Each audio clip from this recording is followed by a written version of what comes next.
यदि आप अपने माता पिता के कहने से एमपीपीएससी जैसा एग्जाम, राज्य सिविल सेवा या यूपीएससी का एग्जाम दे रहे हैं तो आप तुरंत देना बंद कर दें। यदि आपकी मुख्य परीक्षा की तैयारी नहीं है और यदि आपका प्रारंभिक परीक्षा में सिलेक्शन हो गया है तो आपकी बहुत बड़ी दुर्गति होने वाली है। संशय है कि इसमें सिफारिश होती है, कोई नेतागिरी होती है, तो इन सब चीजों को आप अपने दिमाग से हटा दें कि फला का लड़का तो इतना बड़ा आदमी बन गया, वो इतने पैसा कमा लगो, तुम अबे तैयारी में ही लगे हो। भरोसा रखें कि आप जरूर सफल होंगे। साथियों नमस्कार, मैं ब्रह्मेंद्र गुप्ता, मोटिवेशनल स्पीकर और शून्य से शिखर की सेकंड हाफ पुस्तक का लेखक। सबसे पहले मैं आज अपना टॉपिक शुरू करूं उससे पहले मैं अपने बारे में कुछ और बताना चाहता हूं। मैं मध्य प्रदेश लोक सेवा आयोग से यूपीएससी परीक्षा देकर के चयनित हुआ था और विकास खंड अधिकारी बना था और मैंने यूपीएससी के भी मुख्य परीक्षा लिखी है और इंटरव्यू भी दिया है। ये मैं क्यों बताना चाह रहा हूं आपको, उसका कारण आपको आगे समझ में आ जाएगा। मैं आज चर्चा करने जा रहा हूं मध्य प्रदेश लोक सेवा आयोग का जो कल रिजल्ट आया है प्रारंभिक परीक्षा और मुख्य परीक्षा का, तो उसके बारे में आज आपसे मैं चर्चा करना चाहूंगा। साथियों, जिन लोगों का सिलेक्शन प्रारंभिक परीक्षा में हो गया है उनको बधाई बहुत, और जिनका सिलेक्शन प्रारंभिक परीक्षा में नहीं हुआ है उनको और ज्यादा बधाई और शुभकामनाएं। आप कहेंगे कि मैं ऐसा क्यों कह रहा हूं? मैं ऐसा इसलिए कह रहा हूं कि यदि आपकी मुख्य परीक्षा की तैयारी नहीं है और यदि आपका प्रारंभिक परीक्षा में सिलेक्शन हो गया है तो आपकी बहुत बड़ी दुर्गति होने वाली है। क्यों?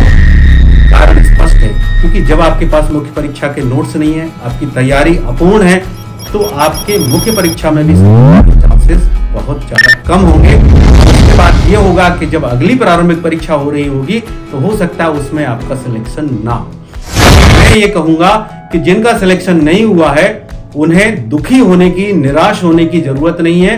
केवल आवश्यकता इस बात की है, जैसा कि विलियम वर्ड्सवर्थ ने कहा था कि I am ever a fighter, one fight more, the best and the last.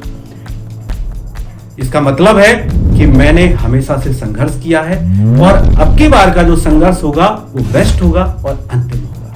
तो आप इस हिसाब से तैयारी करें। शून्य से तैयारी शुरू करना बहुत अच्छा रहता है। आप बिल्कुल अपने पुराने जो फिल्टर्स आपके दिमाग में लगे थे एकदम से साफ कर दीजिए। साथियों, यहां पर मैं एक चीज का और विचार करने के लिए कहूंगा।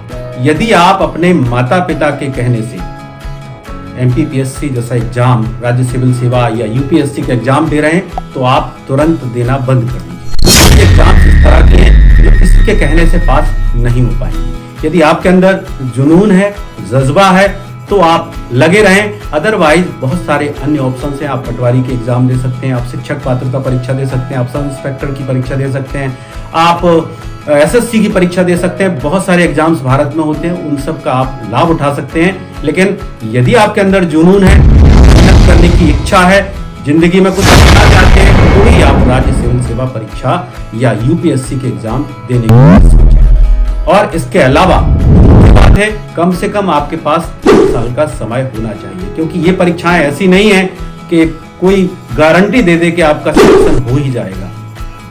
कुछ हद तक कहा जा सकता है कि आपकी तैयारी अच्छी है तो आपका सिलेक्शन हो जाएगा, लेकिन यदि आपकी तैयारी अच्छी नहीं है तो बिल्कुल आपके 0% चांसेस हैं। और खास बात यह है, ये एग्जाम सांप सीढ़ी जैसी है। जब आप इंटरव्यू में फेल होते हैं तो फिर 0 पे आ जाते हैं, फिर शुरू करते हैं, फिर फेल होते हैं, फिर 0 पे आ जाते हैं। तो आपके अंदर यदि दृढ़ निश्चय नहीं है, यदि आपकी संकल्प शक्ति कमजोर है, यदि आपके माता पिता आपके साथ नहीं है, यदि आपको नेगेटिविटी से लड़ने में समस्या आती है, तो मैं ये कहूंगा कि ये एग्जाम आप छोड़ दीजिए। लेकिन जैसा कि एडिसन ने कहा था और आइंस्टीन ने कहा था कि प्रतिभा 1% और 99% पसीना या मेहनत। तो यदि आप मेहनत करने के लिए तैयार हैं, तो आप यदि कम प्रतिभावान हैं तब भी आपका स्वागत है, आपका सिलेक्शन जरूर होगा। दूसरी बात मैं कहना चाहूंगा, यदि आपके मन में कोई संशय है कि इसमें सिफारिश होती है, कोई नेतागिरी होती है, तो इन सब चीजों को आप अपने दिमाग से हटा दें, क्योंकि ऐसा कुछ नहीं होता है। मैं सैकड़ों लोगों को, सैकड़ों बच्चों को जानता हूं जिनका सिलेक्शन हुआ है, और यदि रिश्वत की बात कहें तो उनके पास इतना पैसा भी नहीं था उनके घर के खपरे भी बिक जाते तो भी 1 लाख रुपए में नहीं बिकते। किस्मत जैसी कोई बात नहीं है, कोई सिफारिश नहीं लगती है। बोर्ड मेंबर्स बेहतरीन होते हैं। आप तो निश्चिंतता के साथ तैयारी कीजिए और परीक्षा दीजिए।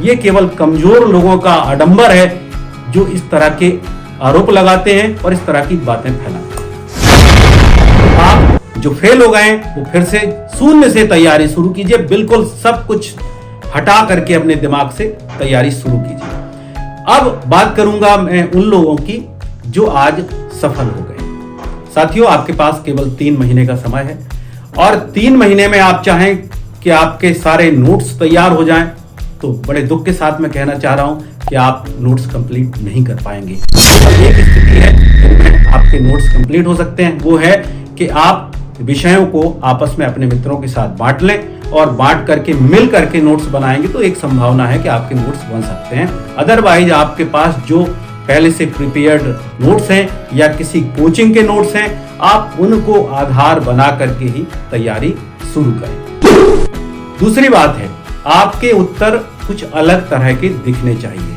उसके लिए आपको जो आज भी अखबार में आ रहा है, जो कल अखबार में आएगा, जो एग्जाम्स के दिन के कुछ दिन पहले तक भी अखबार में आएगा या किसी भी समाचार के तरीके से आपको पता चलेगा, उसको आपको अपने आंसर्स में ऐड करते चलना है।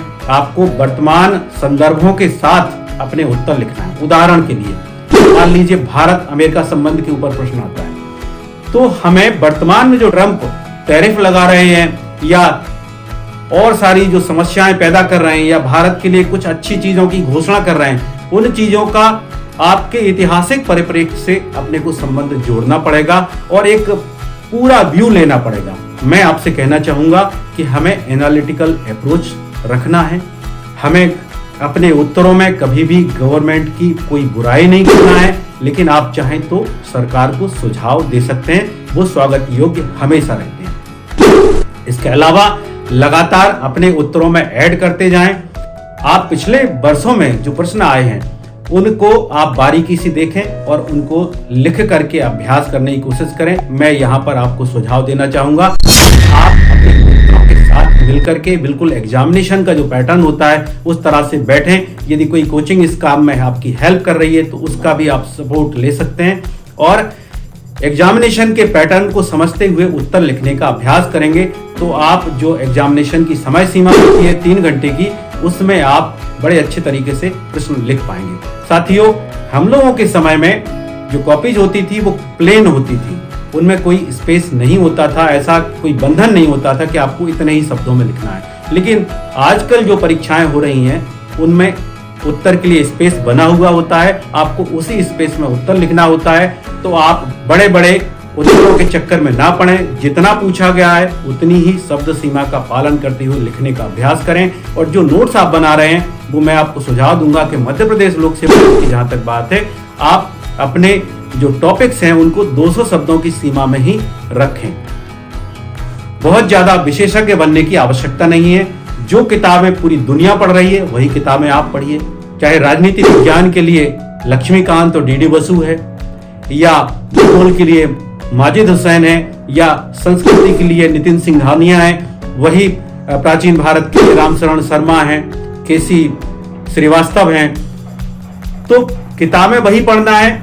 आप तमाम सारी पत्रिकाओं के विशेषांक आते हैं, उनको पढ़िए। इन्हीं को पढ़ करके बहुत सारे लोग डिप्टी कलेक्टर, डिप्टी एसपी और आईएएस तक बन गए। तो आपको कोई नया चुनाव नहीं करना है, केवल लिखने का नया तरीका देखना है। उसमें आपके मध्य प्रदेश के जो प्रकाशन होते हैं, मध्य प्रदेश माध्यम प्रकाशित करता है, या मध्य प्रदेश के जो टॉपिक्स हैं दैनिक भास्कर में बहुत अच्छे से कवर होते हैं, आप उसका नियमित तौर पर अध्ययन कीजिए और अपने नोट्स में ऐड करते चले जाइए। मैं यहाँ पर आपको सुझाव दूंगा कि आप यदि मध्य प्रदेश के रहने वाले हैं तो आप मध्य प्रदेश की तैयारी बहुत अच्छे से कीजिए, क्योंकि आपको मध्य प्रदेश के परिप्रेक्ष्य में ही प्रश्न मिलने वाले हैं और उनमें आप बहुत बेहतरीन काम कर सकते हैं। आप अपनी जो दिनचर्या है उसको नियमित रखिए, उसमें आपको लिखने के लिए भी समय निकालना है, पढ़ने के लिए समय निकालना है और याद करने के लिए समय निकालना है। आप अपने नोट्स को लगातार याद करते रहेंगे तो प्रश्न कैसा भी घुमा करके आए, आप कर पाएंगे। मैं यहाँ पर आपके अंदर एक टैलेंट को तराशने के लिए कहूंगा कि उत्तर जो आते हैं वो कोटेशन के फॉर्म में हो सकते हैं, सीधे सीधे भी हो सकते हैं। तो आपको अपने उत्तर को ढालने की कला आनी चाहिए। यदि आपके कला है, आप ढाल सकते हैं कुछ फैक्ट्स को लेकर के, कुछ एनालिटिकल अप्रोच को लेकर के, और आखिर में एक पॉजिटिव आंसर यदि आप लिखते हैं तो आप जरूर सफल हो सकते हैं। यहाँ पर मैं आपसे कहना चाहूंगा कि जैसे उदाहरण के लिए मान लीजिए सिंधु घाटी सभ्यता का कोई प्रश्न आता है, तो आपके पास सिंधु घाटी सभ्यता के पुराने आंसर्स तो हैं, लेकिन यदि धौलावीरा में कुछ हुआ है या अन्य जगहों पर कुछ नई खुदाई हुई है और आपको किन्हीं सोर्सेज के माध्यम से उनके बारे में जानकारी मिल जाती है, तो आप अपने उत्तर को आज के संदर्भ में ला करके रख सकते हैं। जो हमारे साथी प्रारंभिक परीक्षा में उत्तीर्ण नहीं हो पाए हैं, उन्हें अपने आप को जागृत अवस्था में रखने के लिए अन्य राज्यों की परीक्षाओं में भी सम्मिलित होना चाहिए। उदाहरण के लिए आप बिहार की परीक्षा दे सकते हैं, उत्तर प्रदेश की परीक्षा दे सकते हैं, राजस्थान की परीक्षा दे सकते हैं। उससे क्या होगा कि आप लगातार जब परीक्षाएं देते रहते हैं तो आपका तारतम्य बना रहता है, वो नहीं टूटता है, और एग्जाम सामने होने से आपकी तैयारी भी निरंतर सुधरती रहती है। तो सुझाव ऐसे हैं जो मैं मध्य प्रदेश लोक सेवा आयोग को देना चाहूंगा कि सबसे पहली बात तो यह है, मेरे पास छात्र आते हैं, वो कहते हैं कि उन्हें यही पता नहीं है कि उनके कितने अंक मुख्य परीक्षा में आए हैं या कितने अंक प्रारंभिक परीक्षा में आए हैं। तो मेरा सुझाव रहेगा मध्य प्रदेश लोक सेवा आयोग को कि बच्चे को यह पता होना चाहिए कि वह कितने नंबरों से फेल हुआ है। आप केवल पास वाले की मार्कशीट जारी करते हैं, ये कहीं उचित नहीं है। इससे ज्यादा जरूरी यह है कि जो फेल हुआ है उसको ये पता हो कि उसके कितने अंक कम आए हैं, जिससे कि वो दोबारा से तैयारी शुरू कर सके। दूसरा सुझाव मैं मध्य प्रदेश लोक सेवा आयोग को देना चाहूंगा कि मध्य प्रदेश में जो परीक्षाएं हो रही हैं उसमें कोई ऑप्शनल नहीं है, जबकि संघ लोक सेवा आयोग IAS की जो एग्जाम दिलवाता है उसमें एक ऑप्शनल लेना जरूरी है। तो उससे क्या हो रहा है कि मध्य प्रदेश के जो छात्र हैं उनकी तैयारी का पैटर्न अलग है और UPSC में जो तैयारी है उसका पैटर्न अलग है। दोनों के लिए अलग अलग तरीके से तैयारी करना पड़ती है। यदि आप ऑप्शनल MPPSC में भी रख देंगे तो JRF, नेट, स्लेट, इनमें भी बच्चों को फायदा होगा और इसमें किसी प्रकार के नुकसान की संभावना नहीं है। जो भी छात्र मध्य प्रदेश लोक सेवा आयोग की तैयारी कर रहे हैं, सिविल सेवा की तैयारी कर रहे हैं, चाहे वो सब इंस्पेक्टर की तैयारी कर रहे हैं, मैं एक चीज जरूर आपसे कहना चाहूंगा कि नेगेटिव लोगों से अपने आप को बचा करके रखें। जब आप पास हो जाते हैं, आप सफल हो जाते हैं तो वो तालियां बजाते हैं, लेकिन यदि आप असफल हो जाते हैं तो वो कितने निर्दयी हो जाते हैं आप और हम अच्छी तरह से समझते हैं। अपने आप को उन लोगों से बचा करके रखें, अपने परिवार और अपने मित्रों से ही अपने आप को घेर करके रखें। उन लोगों से इतनी दूरी बना लें कि यदि वो किसी रास्ते से जा रहे हैं तो उस रास्ते से भी ना जाए, क्योंकि वो आपको बहुत नुकसान पहुंचा सकते हैं। आपसे फला का लड़का तो इतने बड़ा आदमी बन गया, वो इतने पैसा कमाने लगे, तुम अगर तैयारी में ही लगे हो। तो ये तैयारी का पार्ट है।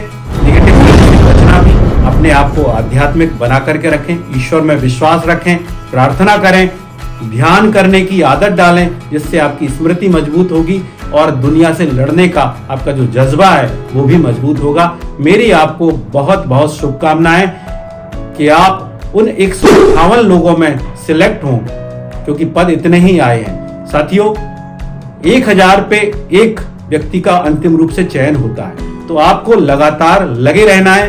तो आपको निराश होने की जरूरत नहीं है। सच्ची बात यह है कि बहुत कम लोग ऐसे होते हैं जो सीरियस तैयारी करते हैं। अदरवाइज बरसाती मेढक होते हैं, जैसे ही विज्ञापन आता है वो तैयारी करना शुरू कर देते हैं और जैसे ही विज्ञापन खत्म हुआ या फेल हुआ तो फिर कुछ और देखने लगते हैं। यदि आप सिविल सेवा की तैयारी करना चाहते हैं तो इसमें निरंतरता रखें, अपने ऊपर विश्वास करें और मेरी कही हुई बात पर भरोसा रखें कि आप जरूर सफल होंगे। मेरी आपको बहुत बहुत शुभकामनाएं। आपने वीडियो को अंत तक देखा, इसके लिए बहुत बहुत धन्यवाद। यदि आपके मन में कोई प्रश्न है तो मेरा नंबर डिस्क्रिप्शन लिंक में है, आप मुझे सीधे फोन लगा सकते हैं, आप मुझे व्हाट्सएप कर सकते हैं। आपकी कोई समस्या का यदि मैं समाधान कर पाता हूं तो मुझे बहुत खुशी होगी और मुझे आपके प्रश्नों का इंतजार भी है। धन्यवाद।